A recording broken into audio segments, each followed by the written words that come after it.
बसपा संस्थापक काशीराम ने हमेशा परिवारवाद का विरोध किया। वे हमेशा कहते थे कि राजनीति में परिवारवाद और भाई भतीजावाद की कोई जगह नहीं होनी चाहिए।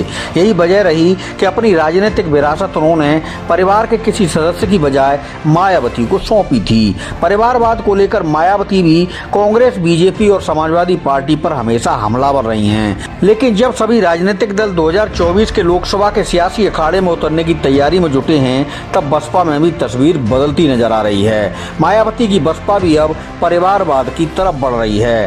परिवारवाद की तरफ बढ़ती बसपा में पहले से ही कथित रूप से ब्रीफकेस कल्चर हावी होने की बात समय समय पर कही जाती रही है। बसपा सुप्रीमो से मिलने से लेकर चुनाव में टिकट और पार्टी के महत्वपूर्ण पदों पर बैठने के लिए नेताओं को कैसे कैसे जतन करने पड़ते हैं, ये बात सियासी हलकों में हमेशा खास चर्चा में रहती है। दूसरे दलों से आए नेता भी बसपा में खास उपाय के जरिए सत्ता का स्वाद चखते देखे गए, लेकिन अब हालात इसके बिल्कुल उलट हैं। 2022 के यूपी विधानसभा चुनाव में बसपा को महज एक सीट मिली थी। इससे मायावती की इमेज को भी घासा धक्का लगा था। बीते समय में मायावती का क्रेज भी कुछ कम हुआ है।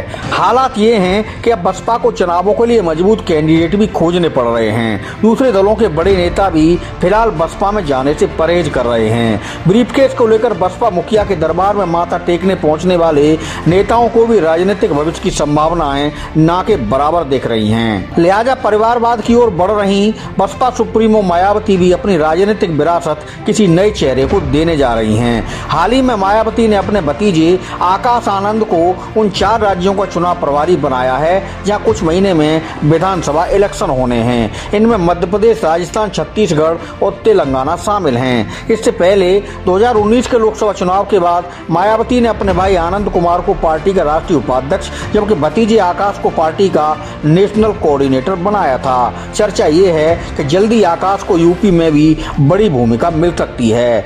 मायावती एक तरफ जहां अपने भतीजे आकाश आनंद को राजनीति में जोरदार ढंग से प्रमोट कर रही हैं, तो वहीं दूसरी ओर आकाश की मदद के लिए उनके ससुर और पूर्व राज्यसभा सदस्य अशोक सिद्धार्थ को भी उन 3 राज्यों का प्रभारी बना दिया गया है, जहां आकाश आनंद पहले से बतौर चुनाव प्रभारी के तौर पर पार्टी का काम देख रहे हैं। इनमें मध्य प्रदेश, राजस्थान और छत्तीसगढ़ शामिल हैं। अशोक सिद्धार्थ पहले से ही 7 राज्यों के प्रभारी के तौर पर कामकाज देखते आ रहे हैं। इनमें तमिलनाडु, केरल, पुडुचेरी, जम्मू कश्मीर, हिमाचल और दिल्ली शामिल हैं। तीनों राज्यों के बाद अब अशोक सिद्धार्थ को कुल 10 राज्यों की जिम्मेदारी मिल गई है।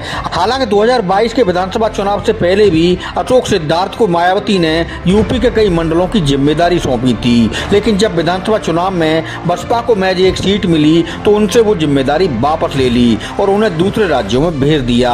वहीं बसपा मुखिया मायावती अक्सर गठबंधन की राजनीति पर भी बयान देती रही हैं। 2019 के लोकसभा चुनाव में बसपा ने समाजवादी पार्टी के साथ गठबंधन करके चुनाव लड़ा था, लेकिन तब भी बसपा को प्रदेश भर में करारी हार का मुंह देखना पड़ा था। हाल ही में दिए गए मायावती के बयानों को भविष्य के गठबंधन की ओर इशारा करते हुए देखा जा रहा है। 2024 के लोकसभा चुनाव में पार्टी का दबदबा कायम करने के लिए भी मायावती इस बार पूरा जोर लगा रही हैं। मायावती ने अपने एक बयान में कहा कि शक्ति संतुलन के लिए सत्ता का साथ होना जरूरी है। उनके इस बयान को एनडीए की तरफ बसपा का झुकाव माना जा रहा है, जबकि इंडिया गठजोड़ में भी उनके शामिल होने की संभावनाएं हैं। हालांकि अभी ये साफ नहीं हो सका है कि बसपा किस गठबंधन के साथ 2024 के चुनाव में आने वाली है।